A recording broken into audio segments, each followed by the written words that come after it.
Iba-iba ang naging reaksyon ng mga senador sa pagdeklara ng National State of Energy Emergency. Narito ang aking report. Mabagal at kulang. Ayan ang saloobin ni Senator J.V. Ejercito hinggil sa pagtugon ng pamahalaan sa lumalalang krisis sa ekonomiya, bunsod ng tensyon sa gitnang silangan. Para kay Ejercito, dapat ay pinalawak na ang fuel reserves sa simula pa lang ng suliranin dahil wala umanong dahilan ng pagkaantala ng mga hakbang dahil maaari namang magpulong ang Senado kahit naka-break. Hindi naman mabagal, mukhang sobra lang ang bagal. Kasi reactive di ba? Isipin mo, narinig mo kahapon mismo, naka-break daw ang Congress. My God, crisis na tayo, naka-break daw ang Congress. Emergency situation, the President may call on the Congress at any time.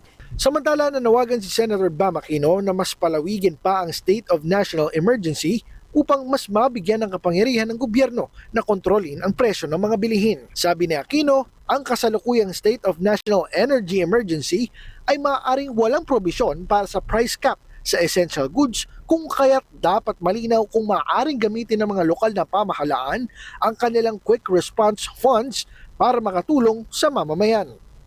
Dagdag pa nito, may higit 200 billion pesos na pondo ang gobyerno na dapat gamitin para sa targeted aid sa mga sektor na pinakaapektado, kabilang ang transport workers, magsasaka, mangingisda at maliliit na negosyo.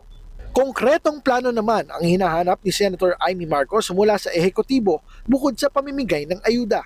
Anya, dapat isapubliko ang tunay na estado ng supply ng langis at agad makipag-ugnayan sa mga bansang maaaring pagkunan nito. Iminungkahi rin ni Marcos ang pakikipagnegosasyon sa mga karatig bansa sa ASEAN at pag-aralan ng mga hakbang nito gaya ng fuel rationing at price stabilization upang maiwasan ang kakulangan sa supply. Mula rito sa Senado, ako si Gazi Sarip para sa D8 Patrol.